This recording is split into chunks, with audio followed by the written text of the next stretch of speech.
Hello all, this is Dr. Boney. I will be your instructor for MMSC491 or 691. You can call me Dr. Boney or Dr. B, either one's fine.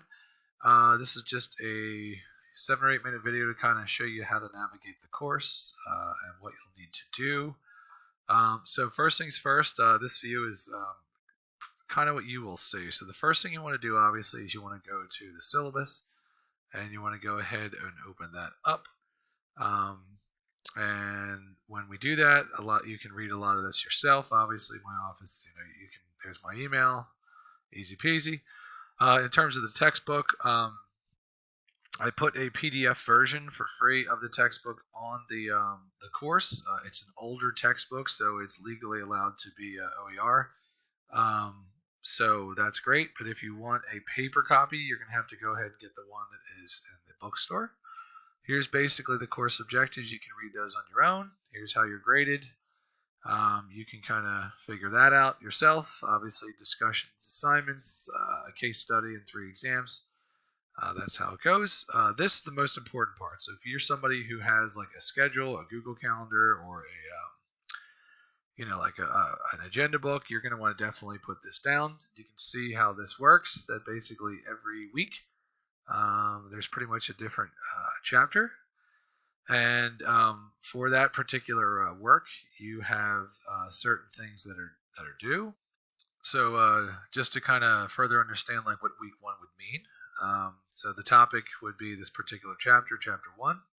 Obviously, I'm doing the course intro now, so that makes sense. So there I am. So what you have to do is a couple things. One of which is an acknowledgement page that you have to complete. An overview, discussion, and quiz for chapter 1.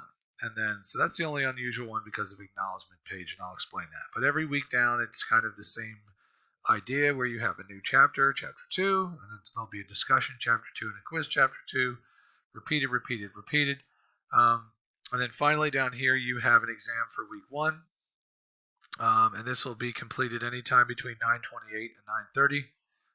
Through ProctorU, so you should have gotten an email about that. So you need to sign up with them for a particular space. You basically need to make an account and register Blast and go ahead and register for your exams that way.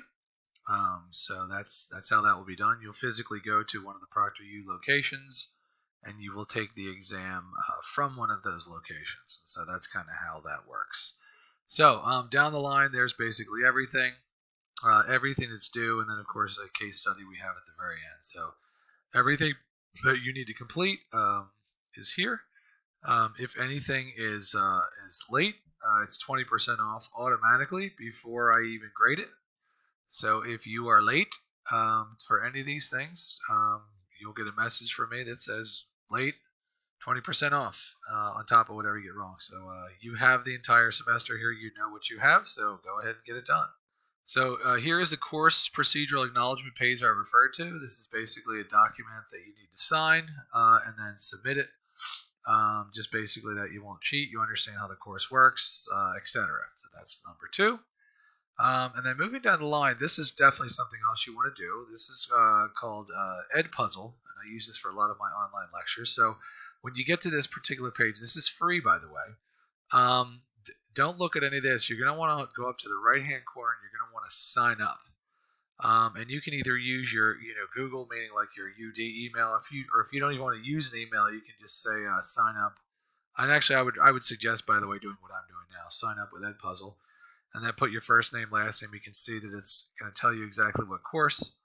And then once you do all that, then you're basically in. You don't even have to go to edpuzzle.com. It just links to my Canvas course. So you want to do that, and I'll show you how it links and what it links to. So now that you've done that, basically look at the syllabus, course procedural page, register for Edpuzzle. Here is a copy again of the textbook. Ebook only, so if you want a physical paper copy, obviously you want to get that from the bookstore. Okay, so what do we see kind of down here? What we have is everything from chapter 1, and I'll talk about what these things are, and then chapter 2, and then chapter 3, and then chapter 4, and then finally there's a study guide and a review video. So like one of the first things you might want to do would be to actually look at the study guide itself. And the study guide kind of shows you exactly what is going to be on the exam. It's not a trick question. You want to know what's on the exam? Here it is. So there's between 50 and 60 questions. They're multiple choice. By the way, this is also for 691 as well. All of these things in bold are directly from the exam. You are going to see these words and you are going to see questions about these things on the exam. So what's all this stuff down here? These are more specific questions from each exam that would help you to answer the basic topics that are on the exam. So that's what they're for. So you know exactly what you're going to be seeing before you get there. So now that I know that, a couple things we have, if I just click on the very beginning, obviously this will link to some sort of discussion post first. But then you're going to see that there are something that looks like this. And let me just show you what that is. So if I'm back here, it says structure of DNA. This is an Edpuzzle video, and you'll note that my name is here. Well, when you register for Edpuzzle, your name will be there.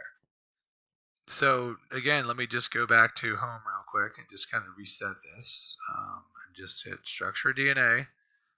Again, there's my name. So I can click get started, and it looks a lot like a YouTube video that I made. But what you'll see is there's teardrops down here. These teardrops, by the way, you can make this full screen just like this. And I know it's hard to see the whole thing in my window, but there you go. You can see that there's all kinds of little cool things for you guys to be doing here.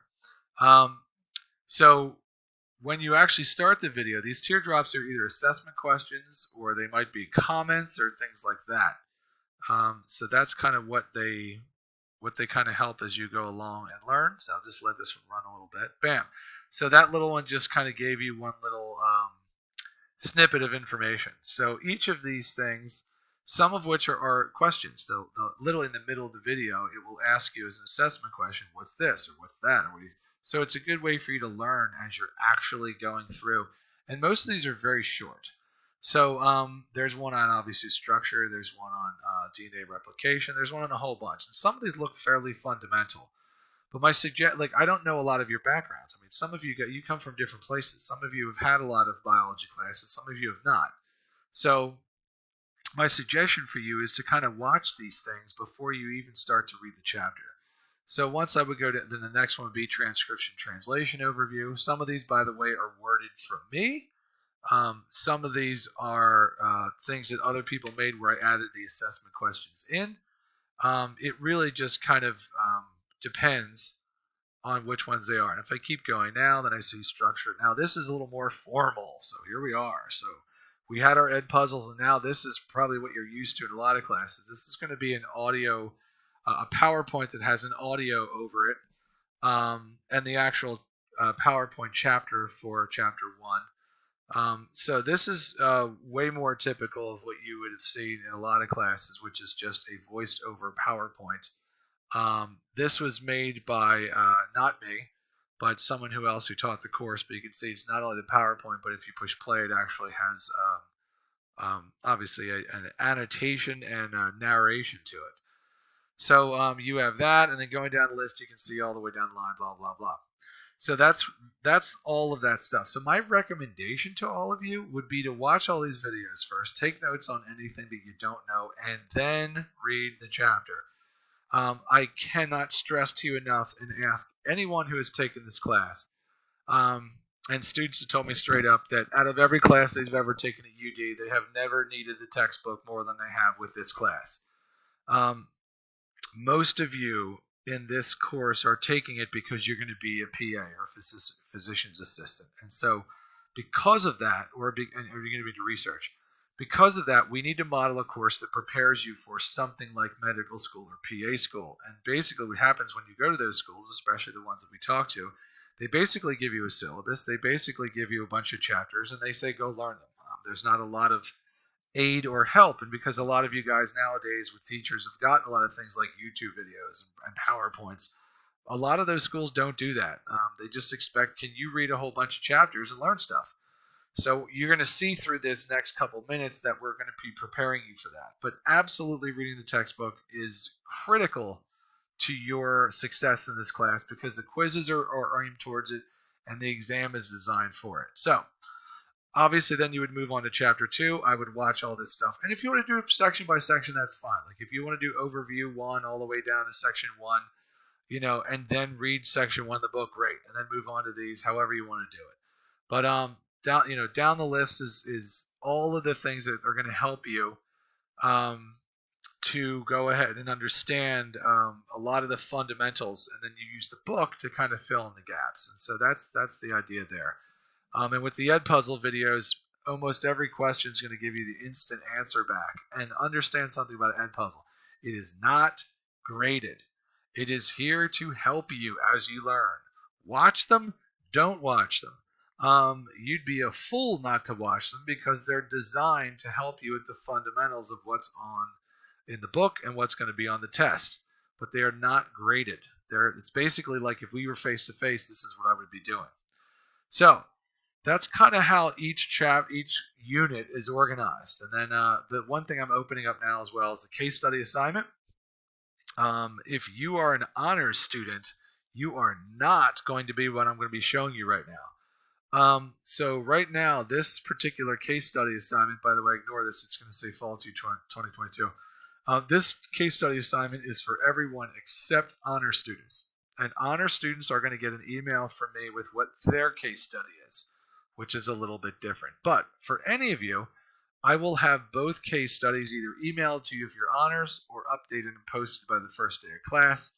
And those are due by December 8th. So that's really the orientation of the course. And so I hope this makes sense. And again, on the right always gives you exactly what you need to do when, so you know. One thing I will say is I am typically a very rapid grader. I hated when I had classes and it was like 2-3 weeks before things were graded. It drove me nuts. So I'm going to make every attempt to grade all of your stuff as soon as I can. There are 96 of you in this class, so you can imagine that's going to take me a fairly long time. So in dealing with things like discussions, you can imagine me trying to respond to 96 discussions times 10 of these, or however many I have. That's a lot. That would basically be close to 1,000 responses. I will not be responding to every single person's discussions. I will absolutely get to everyone a few times during the semester. But I read them all, believe me, and you can ask anyone else that I do read them. And I will be commenting on yours, but I probably won't be commenting on every week, because for me to comment on that many discussions every week would be overwhelming. But the questions are important, so that's why I decided to, if I'm going to give them to you, I'm going to read them. So this is how the course is set up. And if you have any other questions, you can reach out to me, and I look forward to helping you through the course.